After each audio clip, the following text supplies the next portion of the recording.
Guys, we are gonna be watching how did Britain lose 99% of its land? The Empire was once the most powerful empire in the world. It had the strongest military, the most money, and by far the most land.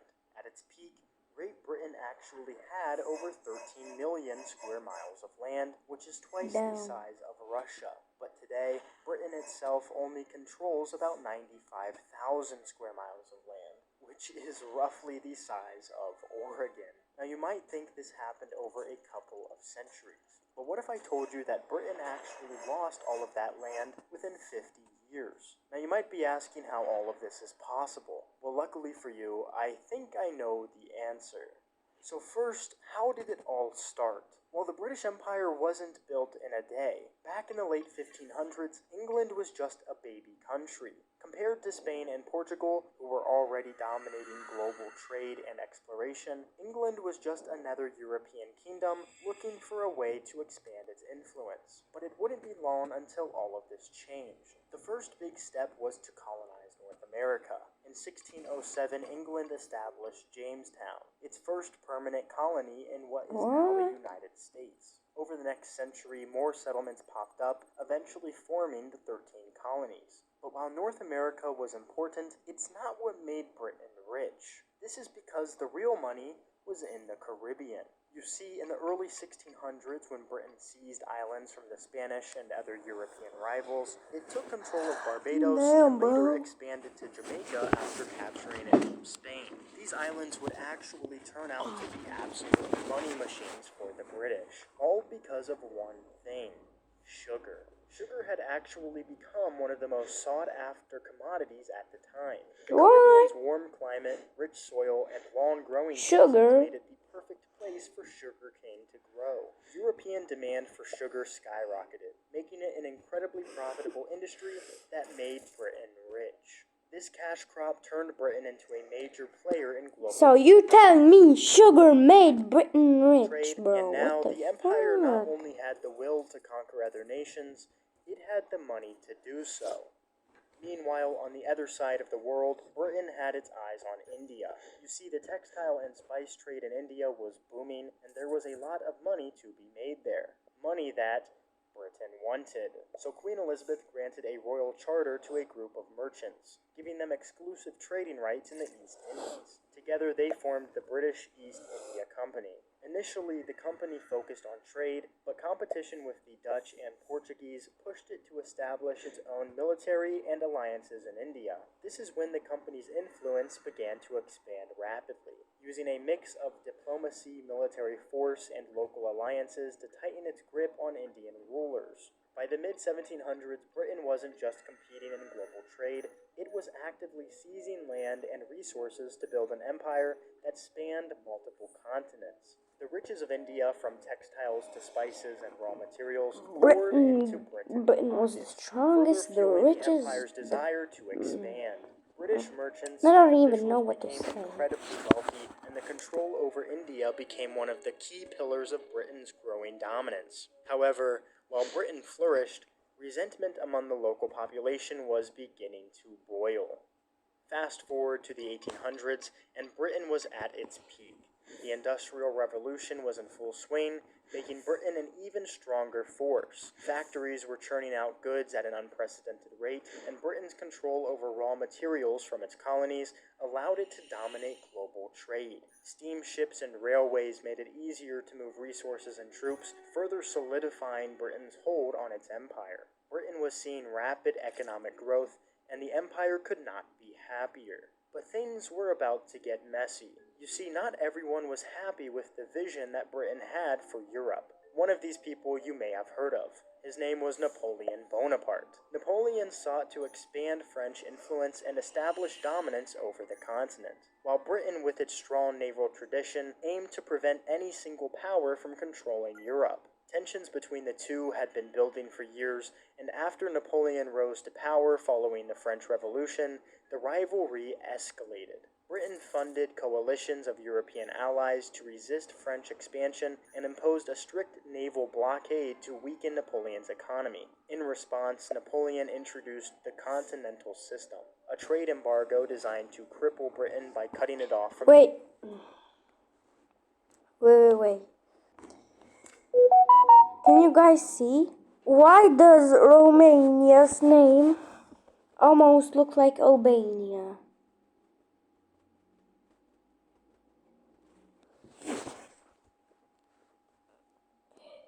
Why? Just why? Wait.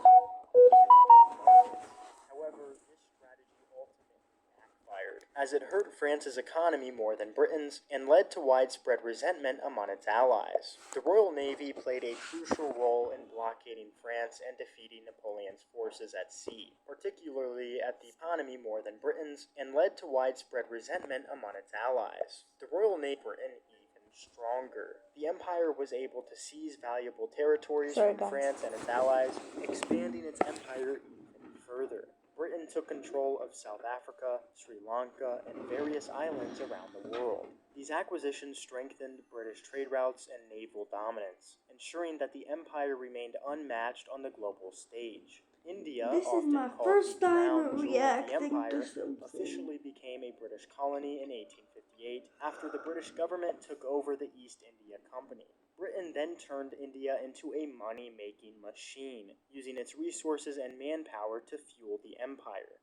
In Africa, Britain was also taking over. The scramble for Africa in the late 1800s was a period of intense competition between European powers, driven by the desire to control Africa's vast resources and strategic territories. European nations, including Britain, France, Germany, and Belgium, rushed to claim as much land as possible, often with little regard for the existing African kingdoms and societies. This was formalized at the Berlin Conference of 1884, where European powers divided Africa among themselves without consulting the local populations. Britain, with its superior naval power and economic strength, secured control over key regions, such as Egypt, Sudan, Kenya, and Nigeria. These territories provided valuable resources, including gold, diamonds, and rubber, further building Britain's massive economy.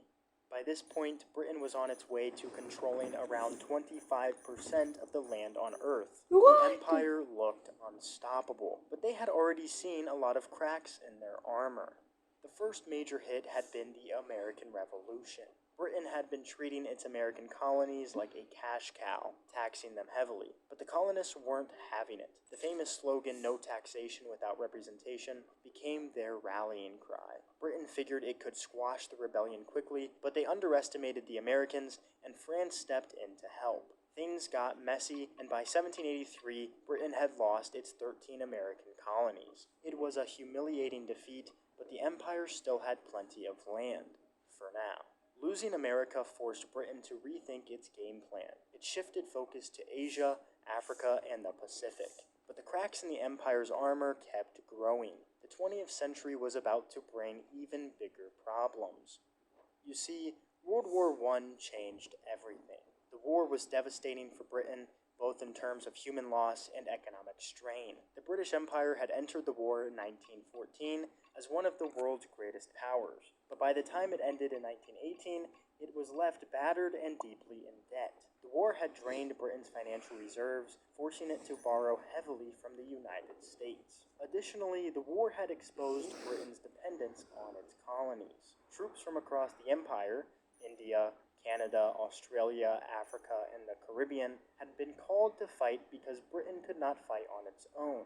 However, once the war ended, many of these colonial soldiers returned home, questioning their place in the empire. If they had fought and died for Britain, why were they still being treated as second-class citizens? The desire for independence grew stronger, and Britain now had to deal with rising nationalist movements. The war had also weakened Britain's control over its territories, as economic instability and political unrest began to spread. Ireland, for example, had already been pushing for independence, and the war only accelerated its path toward breaking away. The empire was still standing, but it was beginning to wobble. Colonies like India, Ireland, and Egypt had sent soldiers to fight, and now they wanted something in return.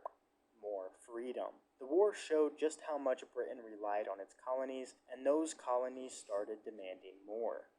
Then came the interwar years. The period between World War I and World War II was marked by growing unrest and instability within the British Empire. Nationalist movements began to gain traction across the empire, fueled by frustrations over economic exploitation and racial inequality. Ireland fought for independence and won in 1922. This was massive for British colonies because it showed that freedom from Britain was possible. In Africa, resistance to British rule was growing as local leaders began pushing back against colonial oppression. Revolts and uprisings in Kenya and Nigeria signaled that Britain's control was slipping. Meanwhile, the Indian independence movement, led by Mahatma Gandhi, was gaining serious momentum. Gandhi's strategy of nonviolent resistance, including protests, boycotts, and civil disobedience, inspired millions to challenge British rule. The Amritsar Massacre of 1919, where British troops killed hundreds of unarmed protesters, only intensified calls for independence. The British government attempted to maintain control through a mix of political concessions and repression, but the demand for self-rule was growing stronger by the decade. By the late 1930s, it was clear that India's independence was no longer a question of if, but when. The empire was hanging by a thread, and then came the final blow: World War II. If World War I was a punch in the face, then World War II was a bomb to the face. Britain was already struggling, and another expensive war pushed it over the edge. Plus, the world had changed. The US and the Soviet Union were the new superpowers, and both were against colonialism. The first big loss was India. By 1947, Britain simply couldn't hold on to it anymore. This was the moment the empire truly started crumbling. After India, it was like a domino effect. Ghana became the first African nation to gain independence in 1957. The 1960s were a blur of decolonization. Kenya, Nigeria, and dozens of other countries broke free. Britain just kept losing its grip. The money wasn't worth it, resistance was too strong, and the world was watching. An empire that had taken centuries to build was collapsing in just a few decades. By the 1990s, there was almost nothing left. The biggest remaining piece was Hong Kong. Britain had ruled it since the 1800s, but a 99-year lease meant it had to return the territory to China in 1997.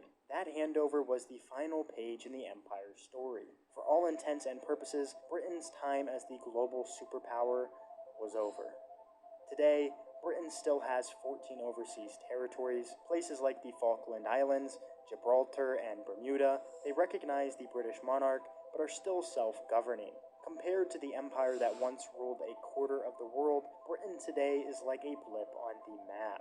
The British Empire was the biggest in history, but like all empires... Okay guys, bye bye.